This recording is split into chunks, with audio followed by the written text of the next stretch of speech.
Hello everyone and welcome back, Dome here, and on this video I'm going to tackle a question that I know many Cubase users have. So on this video I'm going to talk about when you should use instrument tracks and when you should use MIDI tracks. Coming up.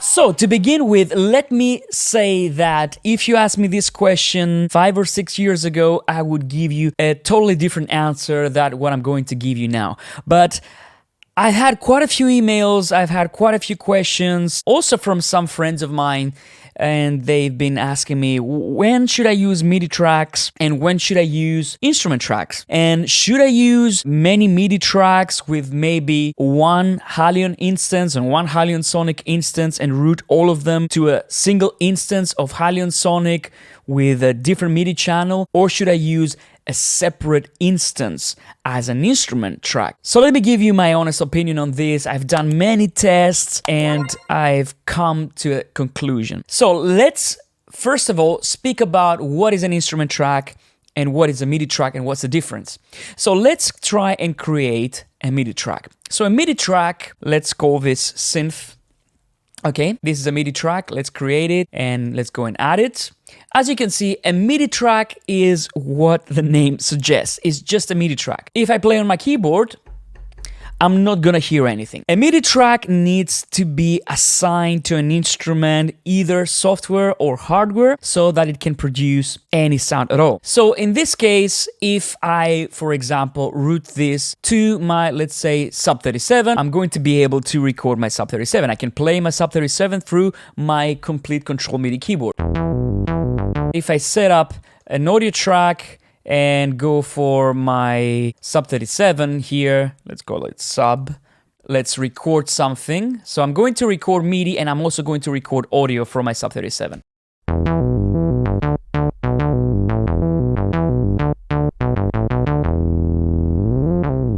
Okay, so now I just recorded MIDI and this is how it plays back. So I just recorded in real time my Sub 37 without even being there. So this is the #1 reason why I would use MIDI tracks. It would be to control hardware synthesizers. For example, the Sub 37, my Montage, my OB6, all those external synths, okay? And then of course I can record this, and if I want I can edit the MIDI, obviously. And then I can record it after I've done any modifications to what I played. If I have to be completely honest, nowadays that would be the only reason why I would use MIDI tracks. Now let me create an instrument track, okay? Let's create an instrument track and let's create a Halion Sonic instrument, okay? Like this. And let's load a nice instrument from Halion Sonic. Let's load the Vibrant stage.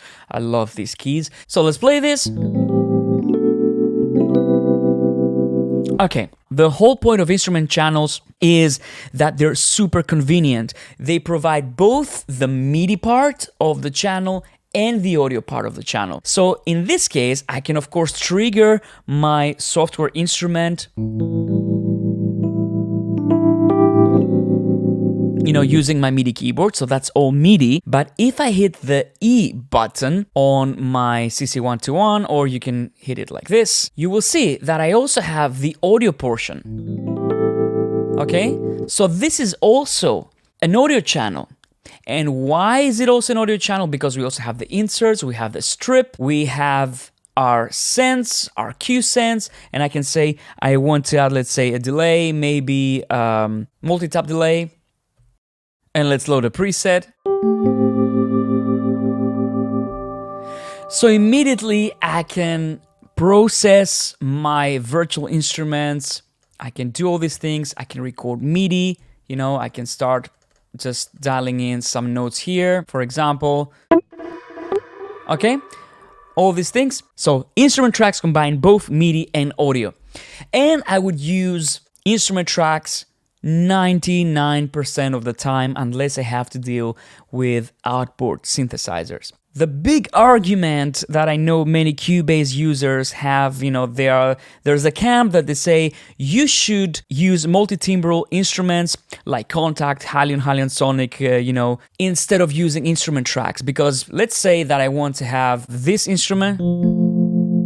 Now, if I want to add some drums, I need to create another instrument channel, another Halion Sonic, and then maybe I want to load, I don't know, maybe an electric bass, okay? And now each one of these channels will have their own discrete MIDI and their own discrete audio. So if I go back to my EP, there we go, we have our piano there, our electric piano, and here I have my bass.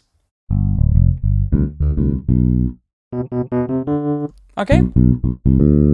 And they're both in a separate Halion Sonic instance. Okay?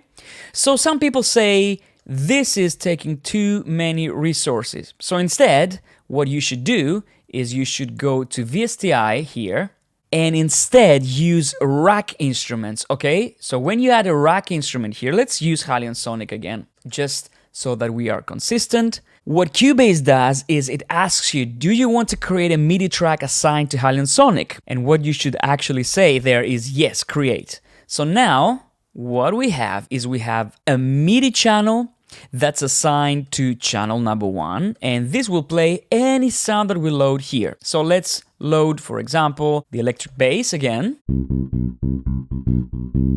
Now let's load something else here. Maybe I can load an eagle. Okay, just a piano sound. This one still plays the bass sound. But now, if I create another MIDI track, okay, another MIDI track, and let's call it piano. This didn't load any instrument, but I can assign it to Halion Sonic. Okay, this Halion Sonic here. And as you can see, I can assign things here. So this is the first Halion Sonic, this is my red log that I have on top, and this is the last Halion Sonic, this is this one. So now, if I assign this to channel 2, this will play the piano.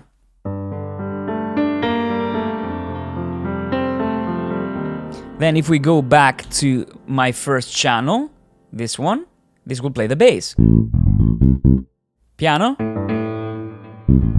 Okay, here's what the problem is with this approach. This was the normal approach back in the day with Cubase SX, SX2, SX3, Cubase 4, until we got the instrument channels, right? What happens is, if you pay attention, this is the output. So I have the MIDI here, which is completely separate, and then I have the actual audio coming out of the Halion Sonic instrument. So if I go here, see, this is the output. Then if I go to this one, same output, which means straight off the bat, I don't have control over separate audio channels for these two instruments. If I record MIDI on both of these channels, they're going to be in the same output, which is 99.999% of the time not what you want. So in this case, what you want to do is you want to go to your rack instrument here. See, this is my Halion Sonic, and here you should start activating outputs. And guess what? You have 16 outputs corresponding to the 16 MIDI channels that we have here. So let's add another output.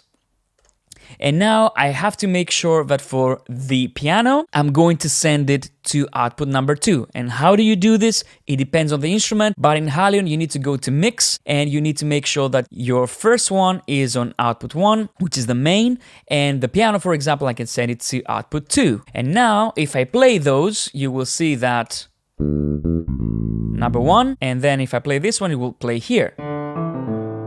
And this is also showing up in the mixer. But you see, it's 8S main, 8S out, 2, and all these things. You have to rename all those outputs. I think you can probably tell by now that this is a very slow approach. This is the way that it was like years ago. You know, that was the normal way. But this is a very slow approach. Some people argue that you should do this because it will allow you to save a little bit of RAM, a little bit of CPU, etc., right? In my experience, after having done tests over tests with field music where I have like full orchestras, really intense projects, I found that actually if you add multiple instrument tracks, your computer runs better, especially if you have a multi-core machine which is most computers these days, because you spread the load into different processors, especially with some instruments that are a little bit quirky. You know, there are some VST instruments that don't know where to distribute the load, so they only load one CPU. So if you have multiple of them, it's more likely that your computer will not suffer when you play too many tracks. So yeah, the other reason why I used to use rack instruments in the past was when we didn't have multiple outputs for our instrument channels. Let me explain. If I load, let's say,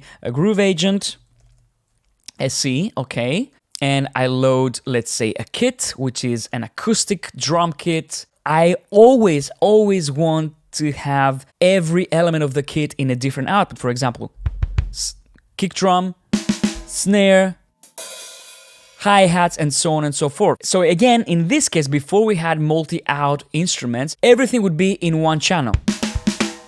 But nowadays, what you can do is you can go to your Groove Agent and activate again multiple outputs, which means I can assign my kick drum to output number 1, or I can activate all of them, and these all live right here. See, now I have all the outputs. And of course, if you're using something like Groove Agent, you can say, okay, please export mixer to Cubase.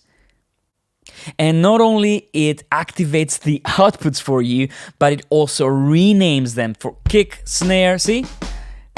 Toms, your overheads.